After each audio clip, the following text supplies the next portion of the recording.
Hello food lovers, welcome to RPSS వారి రుచులు. ఈరోజు మన ఛానల్లో అందరికీ ఎంతో ఇష్టమైన టమాటో రైస్ క్విక్ అండ్ ఈజీగా సండేని ఒక స్పెషల్ డేగా మార్చుకోవచ్చు. కావలసిన ఇంగ్రీడియంట్స్: ముందుగా కోసి పెట్టుకున్న ఉల్లిపాయలు, టమాటో, గ్రీన్ చిల్లీస్, కొత్తిమీర, అలాగే అల్లం వెల్లుల్లి దంచుకుని పక్కన పెట్టుకోండి. మసాలాకి కావాల్సింది జీలకర్ర, షాజీరా, సోంపు, అనాస పువ్వు, దాసిన చెక్క, యాలుకలు, లవంగాలు, బిర్యానీ ఆకు. ఒక బాండీలో 5 నుంచి 6 టేబుల్ స్పూన్ల వరకు ఆయిల్ తీసుకొని అది కొంచెం వేడయ్యాక ముందుగా మనం తీసుకున్న బిర్యానీ దినుసులన్నీ వేసుకొని లైట్ బ్రౌన్ కలర్లోకి వచ్చినంత వరకు లో ఫ్లేమ్లో ఫ్రై చేసుకోండి.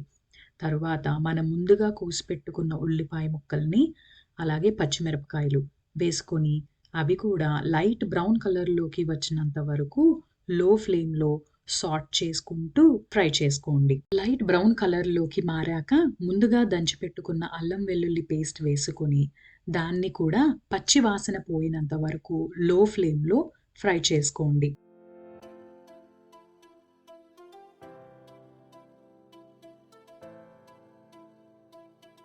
పచ్చివాసన పోయి లైట్ బ్రౌన్ కలర్లోకి వచ్చాక ముందుగా చాప్ చేసి పెట్టుకున్న టమాటోని వేసుకోండి. 1.5 గ్లాస్ బాస్మతి రైస్కి నేను ఇక్కడ 3 టమాటోస్ తీసుకున్నాను. ఈ టమాటో పులుపును బట్టి కావాలనుకుంటే 1-2 టమాటోలని కొంచెం ఎక్కువ తీసుకోండి. అందులో కొంచెం సాల్ట్ వేసుకొని రాక్ సాల్ట్ తీసుకున్నాను ఇక్కడ, కల్లుప్పు. మీ దగ్గర అది లేకపోతే ప్లెయిన్ రెగ్యులర్ సాల్ట్ వేసుకొని ఒకసారి కలిపి మూత పెట్టి ఒక 10 నిమిషాలు లో ఫ్లేమ్లో ఉడికించండి. మూత తెరిచి చూస్తే చూసారా, టమాటోలన్నీ మెత్తగా సాఫ్ట్గా అయిపోయినాయి. ఇప్పుడు మనం ముందుగా నానబెట్టుకున్న బాస్మతి రైస్ని ఈ టమాటో కర్రీలో వేసుకొని అన్నీ కలిసేలాగా ఒకసారి కలుపుకోండి. నేను ఇక్కడ లో ఫ్లేమ్లో కాసేపు ఈ బాస్మతి రైస్ని ఈ కూరతో పాటు ఫ్రై చేస్తాను.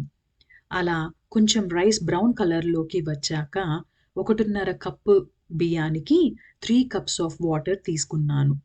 మళ్ళీ ఒకసారి అన్నీ కలిసేలాగా కలుపుకొని మూత పెట్టి 15 నిమిషాల పాటు మీడియం ఫ్లేమ్లో, మరొక 15 నిమిషాల పాటు లో ఫ్లేమ్లో ఉడికించుకోండి. చూసారా, పర్ఫెక్ట్ రైస్ రెడీ అయిపోయింది మనకి. వెజిటేరియన్స్కి పర్ఫెక్ట్ సండే అవ్వాలి అంటే ఇలాంటి ఒక టమాటో రైస్ చేసుకొని మంచి వెజిటేరియన్ కర్రీ విత్ రైతా, మంచి కాంబినేషన్ ట్రై చేసి చూడండి.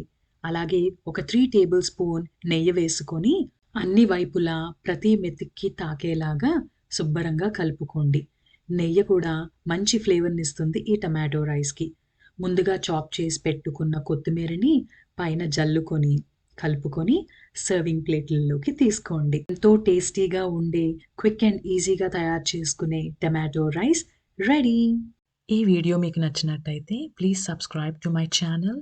Do like and share with your family and friends. Thank you.